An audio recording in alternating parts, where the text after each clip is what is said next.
O racismo já é uma mazela no Brasil, não é de hoje, a gente sabe disso. Mas o que muita gente não sabe é que o racismo está incrustado na sociedade brasileira e faz parte da formação da sociedade brasileira. Desde muito tempo as pessoas vêm buscando justificar formas de dominação, por exemplo, a escravidão no período colonial, através de teorias, através de ciências, através de pensamentos, inclusive por meio da religião, através dos textos bíblicos, por exemplo. Desde que começaram a escravizar os negros africanos na Europa e trazer eles também para a América, há uma busca de justificação dessa exploração do trabalho humano gratuito e também para a transformação desses seres humanos em mercadoria, por exemplo, criando ideias de que o negro não tinha alma. Para isso vão contribuir, por exemplo, os iluministas com ideias de raça, com ideias de que existiam diferentes seres humanos, o que vai ser desenvolvido de forma ainda mais intensa com o darwinismo, com a teoria da evolução das espécies do Darwin, que vai ser usada e transformada num darwinismo social, que vai ser muito presente no Brasil do século XIX, começo do século XX, que vai ser presente no mundo de forma geral, nas teorias sobre eugenia, sobre separação de raças e, portanto, também a definição de raças superiores, raças inferiores. E mesmo a partir da década de 30, no Brasil, a gente vai ter a justificação da exploração através da elaboração de uma teoria desenvolvida pelo Gilberto Freire de que haveria uma democracia racial no Brasil, resultado da miscigenação, da mistura de raças, da mistura de cores, e que o Brasil, por isso, seria um país rico, e por isso também não haveria mais racismo, não haveria mais separação de raças, porque elas seriam a mesma coisa, uma coisa misturada. E claro que isso tem um fator positivo, mas também tem um fator negativo, e aí a ideia da democracia racial, ela é uma coisa extremamente danosa, justamente porque ela impede as pessoas de pensarem o racismo, ou de reconhecer que ele exista.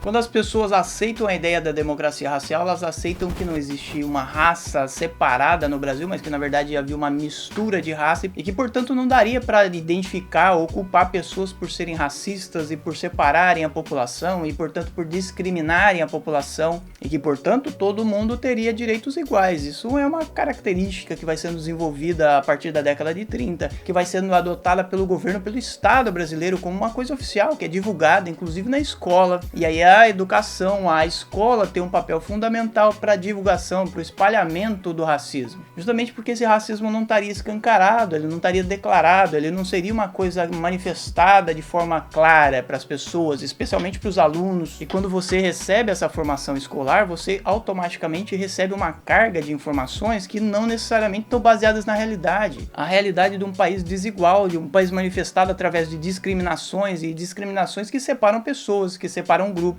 pela cor, pela etnia, e que, portanto, separam também quem pode ou não ter acesso a determinados empregos, que separa quem pode ou não ser rico, quem pode ou não ter dinheiro, quem pode ou não ter acesso à educação superior. Tudo isso é herança do período colonial e também herança desse pensamento de que não haveria racismo no Brasil. E a gente sabe que ele existe de uma forma estruturada e de uma forma institucionalizada, o que significa que o racismo no Brasil é estrutural. E é como diz o Silvio Almeida, nosso ministro agora, com isso, o racismo está incrustado nas estruturas sociais, econômicas, políticas. Segundo Silvio Almeida, o racismo estaria incrustado na sociedade brasileira, na raiz da sociedade, na sua formação, nas suas instituições, naquilo que compõe a sociedade de maneira geral. E por ele estar incrustado na sociedade, muitas vezes a gente não percebe, justamente porque a gente tem essa ideia da democracia racial, de que todo mundo é igual e, portanto, a gente não precisa mais se preocupar, porque todo mundo tem chance de chegar lá. Mas a gente sabe que isso não é o que acontece, porque há uma discriminação, sim, de classe, de cor, de raça, de etnia. Há sim o racismo, que é manifestado na sociedade de forma declarada, escancarada ou de forma camuflada. Por isso que ele é tido como estrutural, justamente porque as pessoas não percebem, elas não conseguem identificar, elas não conseguem mover, elas não conseguem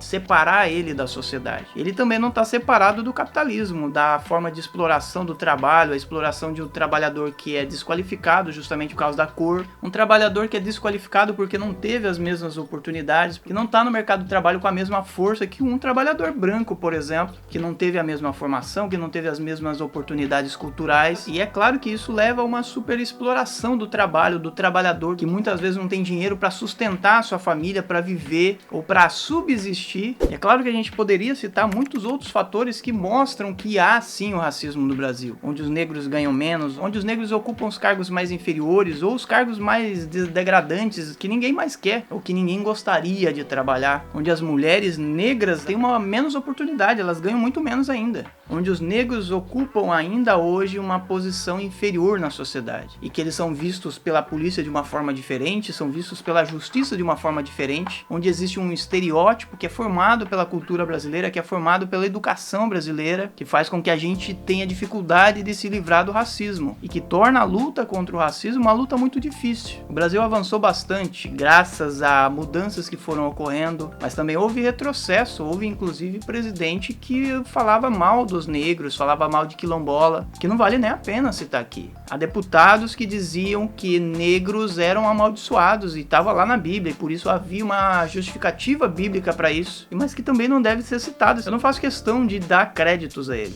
Então, a gente tem no Brasil uma tarefa difícil, onde desde a escravidão a gente tem dificuldade para incluir, para achar soluções para inclusão, políticas afirmativas e tudo que envolve a questão da sociedade brasileira, que é desigual, que é racista, que é classista, que é patriarcal, mas nós precisamos trabalhar isso, nós precisamos ver os progressos, os avanços nessa questão da inclusão, nós precisamos criar políticas afirmativas como a ideia das cotas raciais, que são muito criticadas por uns, mas que geram muitos resultados positivos desde que elas foram criadas no Brasil em 2012. Assim como também a criação, por exemplo, da lei de ensino da cultura e da história africana e também da história indígena. Então, algumas afirmações foram feitas ao longo desse tempo, mas ainda existe um caminho muito longo a ser percorrido. E que para fazer essas mudanças, você não precisa ser negro. Para ser antirracista, você não precisa ser negro. O que você precisa é ser humano, é você participar do movimento, é você entender que há sim racismo no Brasil, racismo no mundo de maneira geral.